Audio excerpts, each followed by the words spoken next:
Welcome to Small Steps. My name's Seth Potts and I want to show you options in pivot tables. We're going to use the same data we've been using on the previous videos for this. It's just some example CAD data fake information came up with. It's got the shifts, the nature of the call, so the type of call it is, the source of the call, if it's officer initiated or dispatch call, and a date and time. So when you have your pivot table all set up here, easiest way to get to this option table is going to be right clicking anywhere in there, and down here at the bottom, pivot table options. That's one place. You can also look up at the top under the pivot table analyze tab. There is just a box up here that says options. They both go to the same thing. So looking at these, there are two main parts of this that I typically use out of these tabs that are available here. The main ones I use are going to be layout and format, and then totals and filters. There's a couple things on display, and we'll go through all the tabs briefly, but the bulk of this is going to be on these first two tabs here. So starting out on the layout and format tab, there's a couple things. I don't typically mess with too much of these, but just kind of going down the list here. This merge and center cells with labels. If you check that, all it's going to do is these labels up here, it'll center them, and depending on what kind of format your table is in, it would center everything in it. I typically don't mess too much with that, with the formatting. The second one here is the indent for the row labels. So you see over here, we have these subcategories and they're indented a certain amount.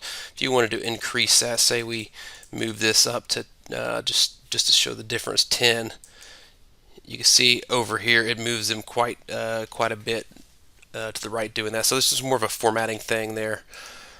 Going back over to our options table, let's see. This one right here displays field and report filter area. Once again, something else I don't typically mess too much with because I don't normally add a lot of filters. But what this option is, this is down then over or over then down. If you have multiple filters up here, you can kind of format how that is.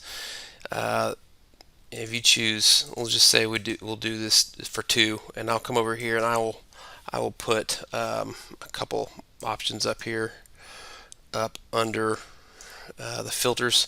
You can see how they started stacking them up and down and then moved it over. It's just kind of a aesthetic thing as much as anything, in my opinion, but I typically don't mess with it. But yeah, you could do just one and it'll space them all out like that. I typically just keep that as is. I normally don't print anything like that. I'll just copy and paste from it. So down then over then down, you can honestly wind up getting the same results either way, just depending on the number you put in there. So I typically just leave that at 0. The next one, now this is something that I actually do use quite often. Get that back to this field. So when you have data kind of like this, these two kind of go together. I don't have any calculations, so I'm actually not going to have any error field values to show.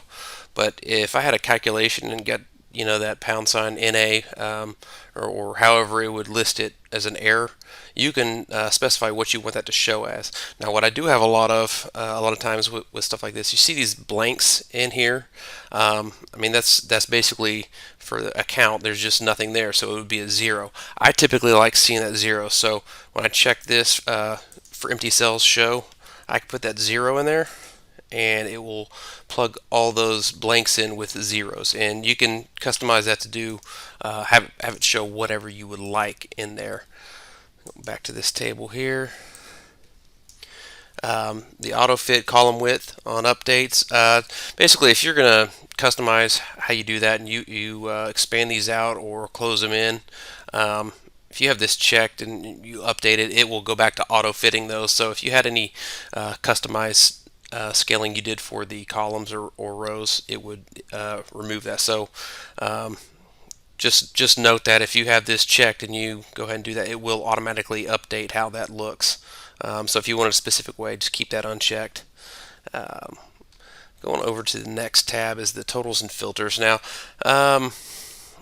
I think the only thing really on here that I use too much is the grand totals for the rows or columns. If you have some information like this and you don't even care about this grand total, you just want these the specific numbers for each of those categories, days, eves, mids, you could uncheck that rows there, and you see that whole column disappears. I, for the most part, just leave those in because you can copy and paste part of that table without that if you want it. But if you're wanting to look a certain way and pass off to somebody, you can always change that there. And it works the same way for the totals in the columns at the bottom as well. This next option here is allowing multiple filters per field. If you're going to go in and customize your filters, say you had some numbers and you only wanted to show anything that had a number over a certain amount, you can go in and do that. If you wanted to add a secondary filter, not necessarily you'd want to do it here, but just for example, if you had names of anything else, or in this you say everything starts with an A, you put that filter in. If you don't have this box checked, it will just do the most recent filter that you put in there. So if you wanted to do both everything over a certain amount and then certain of these alphabetically, or however you want to do that filter. If you wanted multiple filters and you wanted them to both be in there at the same time, you would need to check this box right here. Moving on the displays, some of these we're just going to fly through these because they're pretty self-explanatory. Expand and collapse buttons over here, it's plus minus. You can do the same thing up top with the buttons up there.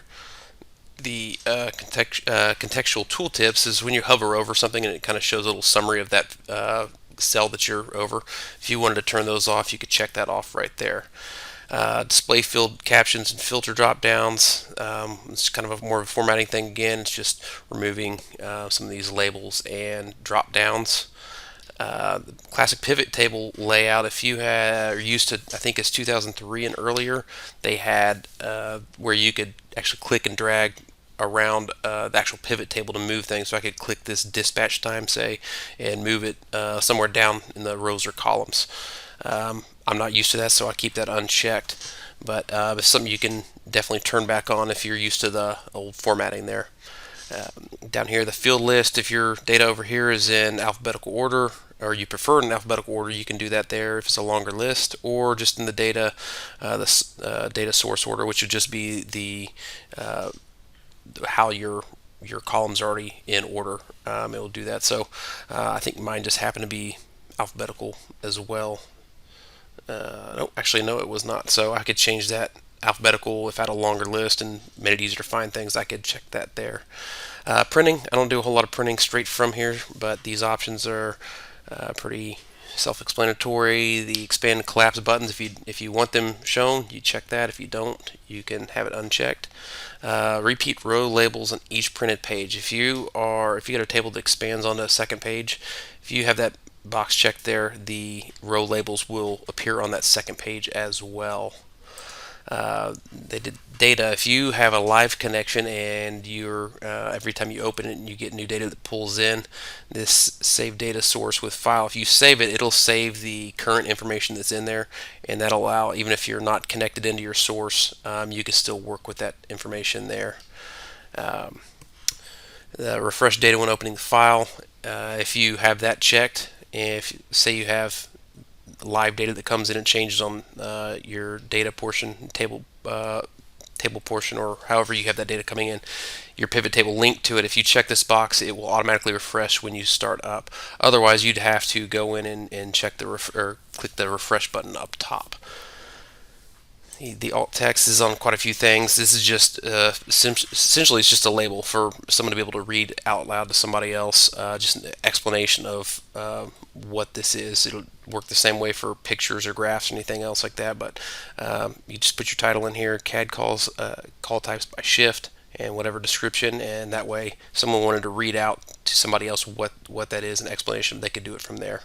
That's basically the options. Like I say, the layout and format and totals are kind of the ones I live in the most here, but if you ever, the formatting, printing, anything else like that, if you want to check out the different options, this is a good place to go, is the options inside the pivot table.